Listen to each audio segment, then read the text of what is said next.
حنا جايين من كل مكان للصويرة زينة البلدان نزورو ونرجع فرحان كالضبيل وللهيلولة حوض السلاح وثوم حيلة نضربو شوفار هاد الليلة. Bishut Morav et Rabotai, avec la permission d'Hachem, je voudrais vous souhaiter à vous tous une bonne semaine. Vous savez très bien que dans les parachutes de ces semaines, on parle de l'amour que chacun il doit porter à son prochain. Et tout le monde pose la question. Aimer quelqu'un, quand on dit aime ton prochain comme toi, c'est pas facile d'aimer ton prochain comme toi, c'est très très dur. Les gens, ils ont tendance d'aimer plutôt leur enfant, leur argent, leur personnalité. Est-ce que vous croyez que moi je vais aimer les autres plus que moi? C'est impossible. Et c'est pas possible. Comment je vais aimer le prochain plus que comme moi? Alors il y a des tzadikim qui aiment le prochain plus que, comme on a vu Moshe Rabbeinu, il était prêt à donner sa vie pour Am Israël.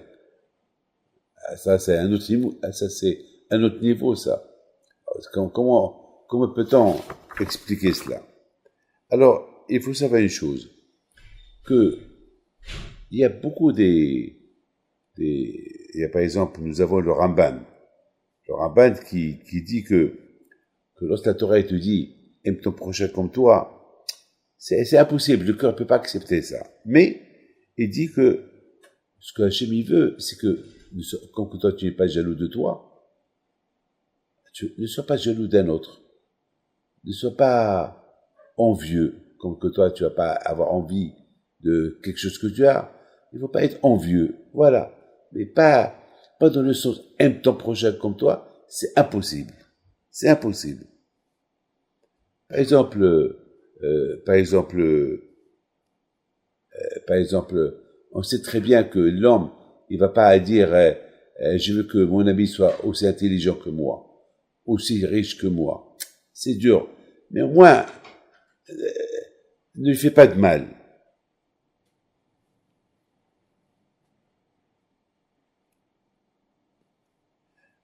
Hier, le Rav Dessler, à la Shalom, il dit comme ça. Il dit que chaque homme, il a une nature qui veut sa vie privée. C'est la nature. Je veux mon privé.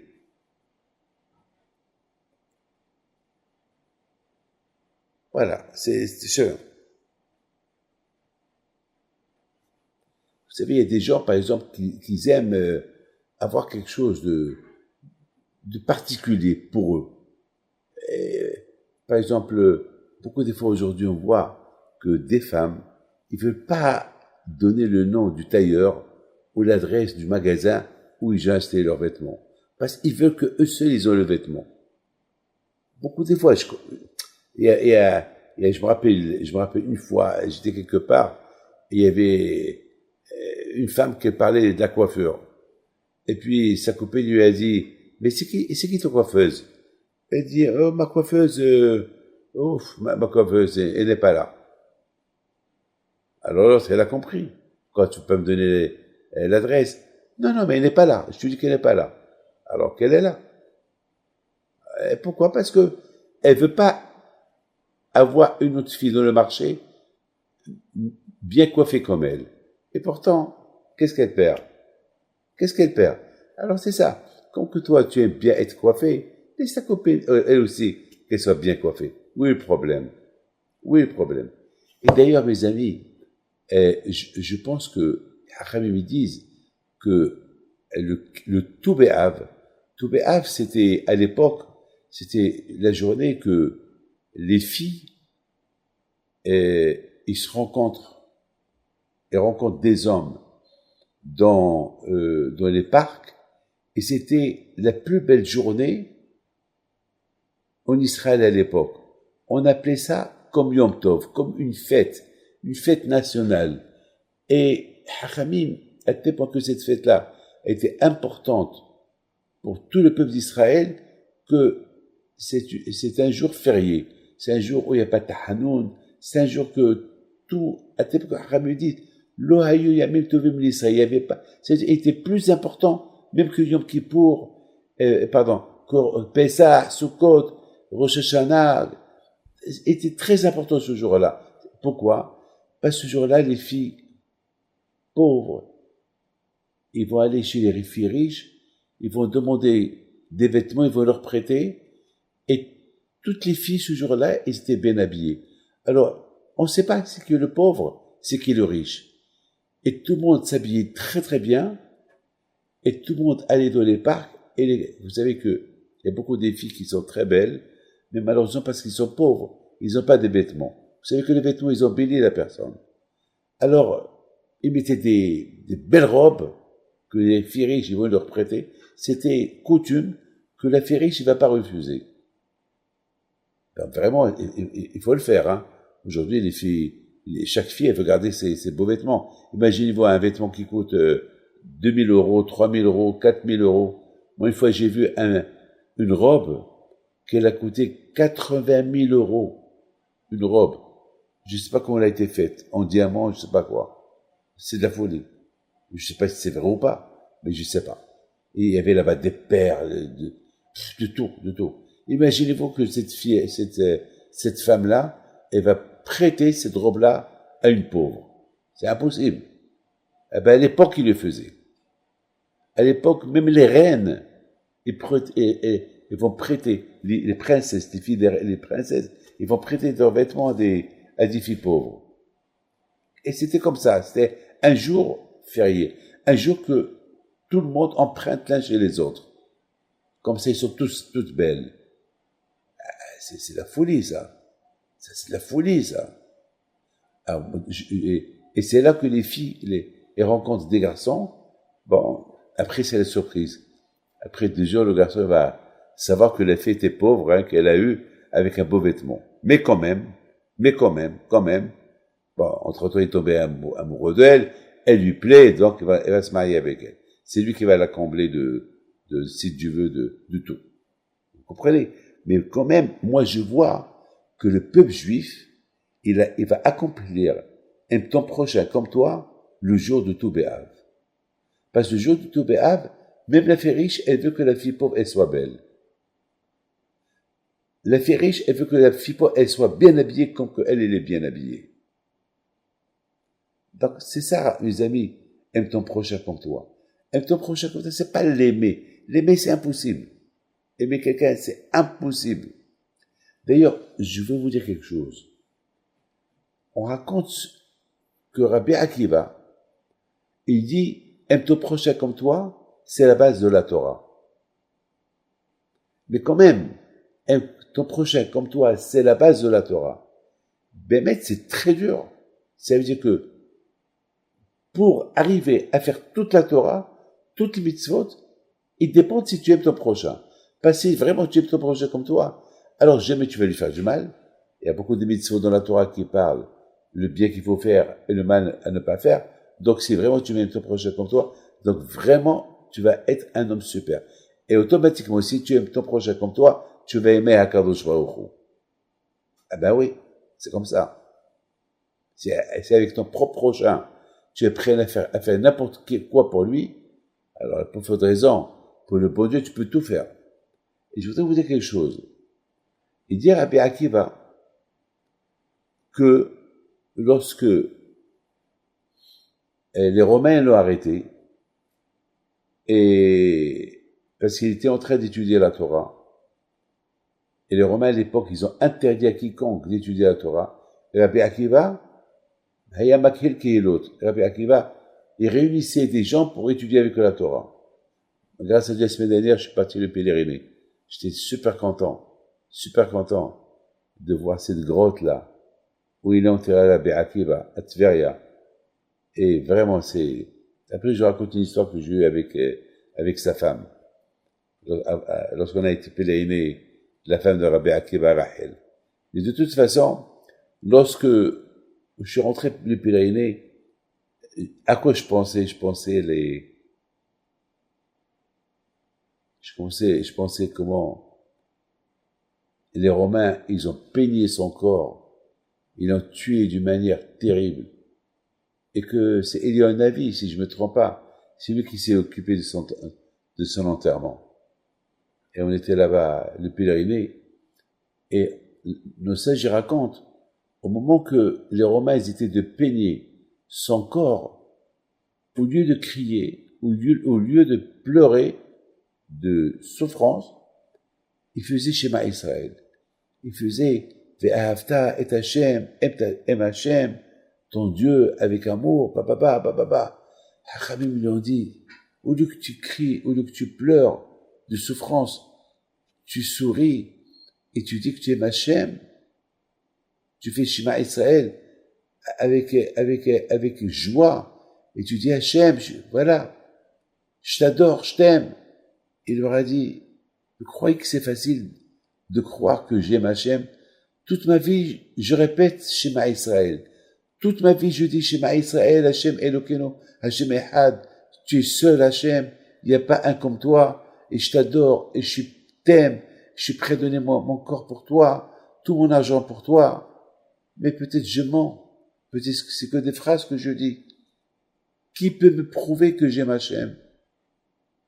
Quelle preuve j'avais que j'aime Hashem? Il se peut que, avec la bouche qu'elle parlait que j'aimais Hashem, alors que j'aimais autre chose.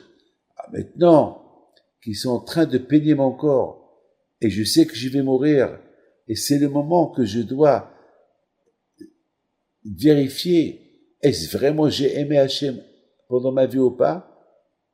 Maintenant que je souffre, alors maintenant que cette mitzvah, elle est venue entre mes mains, toute ma vie, je disais, je vais donner ma vie pour Hashem. Et maintenant, la mitzvah, elle est venue, que je peux donner ma vie pour Hashem. Je ne veux pas la faire avec joie. Vous voyez, mes amis, de là, vous voyez que même aimer Hashem, on ne sait pas. C'est vraiment, on ne l'aime pas.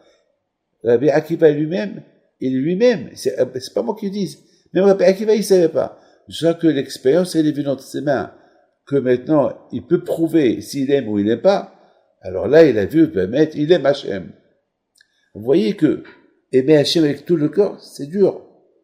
D'ailleurs, vous savez que Arizal Akadosh, il dit que lorsqu'on fait Shema Israël, c'est le moment de dire j'aime Hashem et j'aime mon copain. J'aime mon copain comme moi. Il faut penser pourquoi? Parce que au moment que tu dis que tu aimes Hashem, c'est comme ça que j'ai expliqué.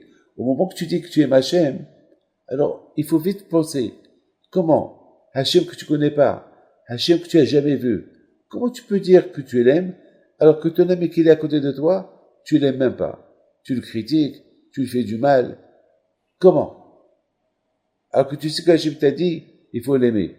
Alors, Hachem qui t'a dit, il faut l'aimer, aime ton projet comme toi, tu l'aimes pas. Et celui que tu connais pas, qui est Hachem, tu dis que tu l'aimes. Et qui te dit que tu l'aimes? Et qui te dit que tu as donné ton corps pour lui? C'est raison, mes amis, que pendant qu'on fait Shema Israël, il faut en profiter de l'occasion et penser que j'aime, non seulement j'aime Hachem, j'aime mon prochain aussi. Donc, mes amis, maintenant, vous voyez la chose qui est extraordinaire.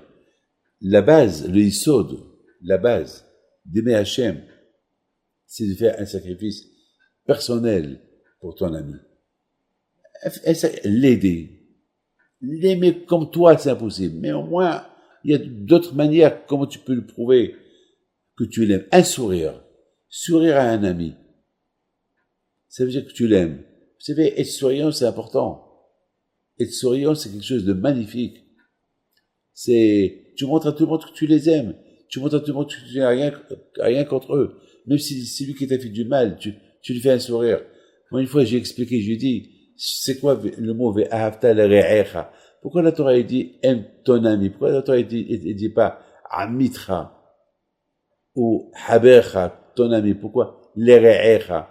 Elle utilise un nom qui s'appelle re'echa. Ça veut dire ton ami ou quelqu'un qui est contre toi. Celui qui a fait du mal avec toi. Et c'est ça la réponse. La réponse que même si quelqu'un qui te fait du mal, qui s'appelle re'echa, Ra'itra, qu'il a été mauvais avec toi, il faut l'aimer. Comment il faut l'aimer? L'aimer, c'est impossible. Mais, il y a d'autres manières comment l'aimer. D'autres manières comment l'aimer? Lui faire du bien, de pas être jaloux de lui, de lui faire un sourire. Il y a dire qu'il soit riche comme toi, c'est impossible. Mais par exemple, il y a des choses qui vont pas te déranger. Fais-le. Ne sois pas dur avec lui. Voilà. Il y a beaucoup de choses que l'amour du cœur, ça, on l'exclut. Mais il y a tout le reste, tu peux le faire avec lui. C'est pas grave. Vous savez, mes amis, faire un sacrifice. Vous savez, mes amis, il y a beaucoup des histoires, des sacrifices que les tzadikim faisaient pour les autres. Il y a beaucoup des histoires, des sacrifices, vraiment, des tzadikim, comment ils étaient prêts à perdre leur temps, leur argent pour aider quelqu'un. Toutes des histoires de Rabbi Haïm Pito, que du matin au soir, il va ramasser de l'argent. C'est pas un sacrifice, ça. Il aurait pu s'asseoir et étudier la Torah. C'est le plus gros sacrifice, c'est de s'asseoir et étudier la Torah. Et lui, qu'est-ce qu'il fait? Il va fermer son livre pour aller chercher l'argent pour donner aux autres. Et surtout le vendredi, c'est ce qu'il faisait. Le vendredi, il ramassait du manger pour donner aux autres à manger. Ça, c'est des sacrifices. Ça, c'est aimer ton projet comme toi.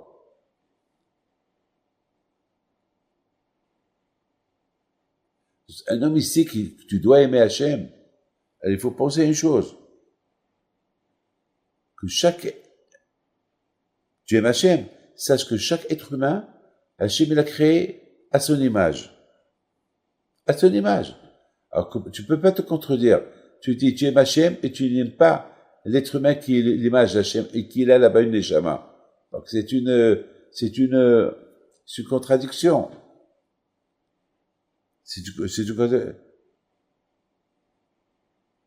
Nous avons été cette semaine à la Bretagne dans la grotte, la tombe de Rachel, la femme de Rabbi Akiva Tzaddiket.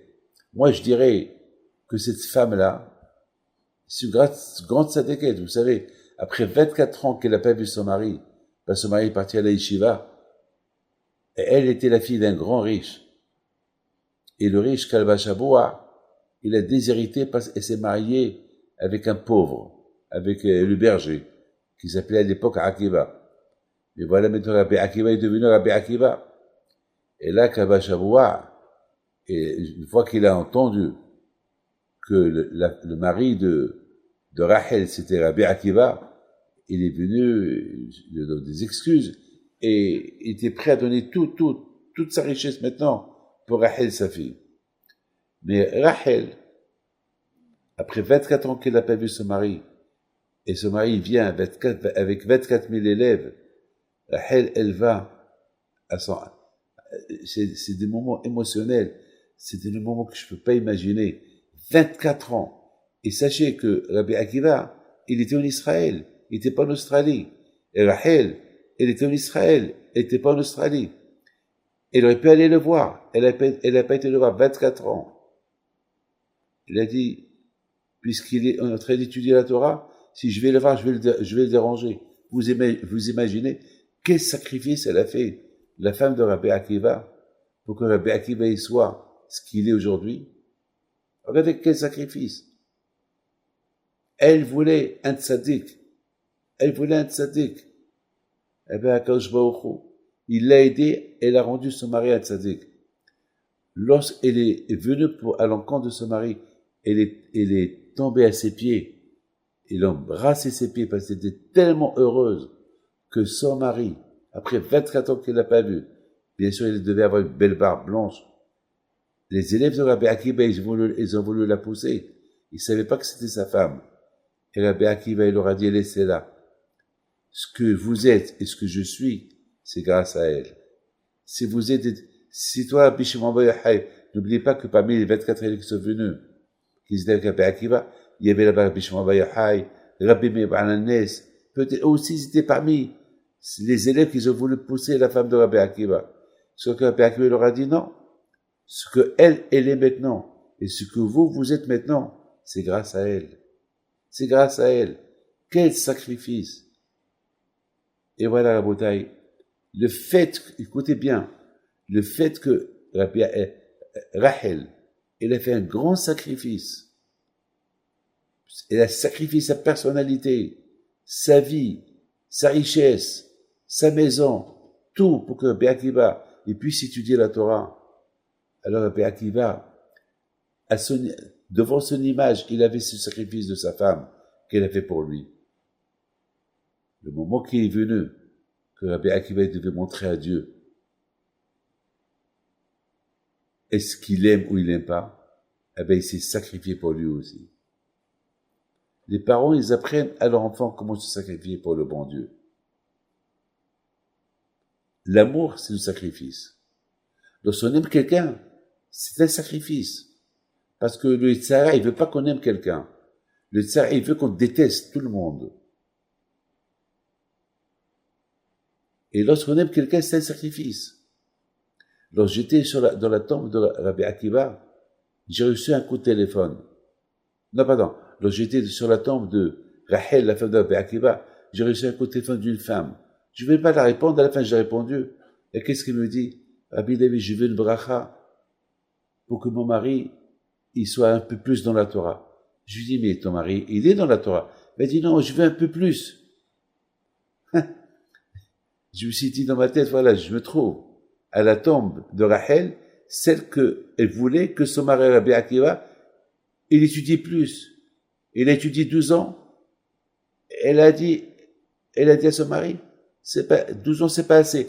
Ajoute encore 12 ans. Elle a ajouté encore 12 ans. Eh ben, il est devenu Rabbi Akiva ce qu'il est devenu. Vous voyez, Rabotai, lorsque on voit quelqu'un, comment il se sacrifie pour Hachem, comment il se sacrifie pour le prochain, comme Rachel, il s'est sacrifié pour son mari.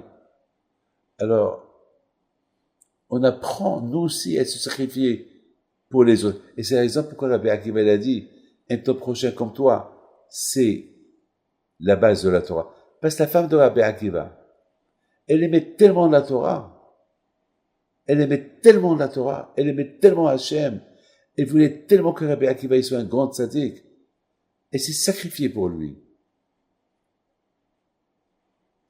En se sacrifiant pour lui, elle a acquis toute la Torah. Rabbi Akiva est devenu comme Moshe Rabbeinu.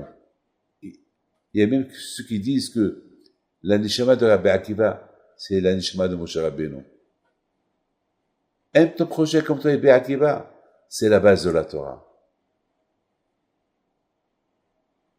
Rachel, elle aimait Akiva, son mari, comme que elle aimait la Torah. Alors, elle lui a dit, je ne veux pas aimer ton la Torah et toi tu n'es pas comme la Torah. Alors, si tu m'aimes, va étudier la Torah. Sacrifie-toi. Voilà Rabotai. Et Rabbi Akiva, il écoutait sa femme. Et grâce à Dieu, si tout le monde, aujourd'hui on est là, c'est grâce à Rachel, la femme de Rabbi Akiva. C'est extraordinaire. Dans la tombe de Rachel, je reçois ce coup de téléphone de cette femme américaine qu'elle me dit, je veux une bracha pour que mon mari, il étudie la Torah un peu plus et plus. Je veux que, ça veut dire que s'il étudie plus, il va pas venir à la maison. Je lui ai dit, tu vas te priver de ta mari. Il m'a dit, je m'en fous, je me prive. Mais qu'il étudie. Aïe, aïe, aïe, si on pouvait aimer la Torah comme cette femme. Aïe, aïe, si on pouvait aimer le prochain comme nous on aime, comme nous on s'aime. Mais de quelle manière? Pas avec le cœur, comme dit le Ramban. Elle a l'aimer d'une manière normale.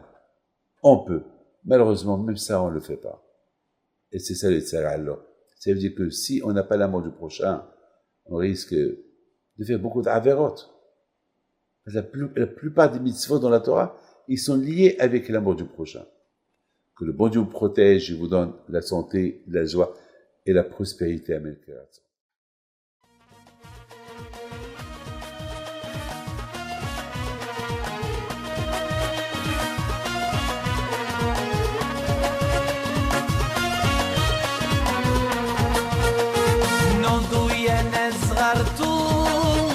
على ربيع حيم بنتو وقف لنا زي خو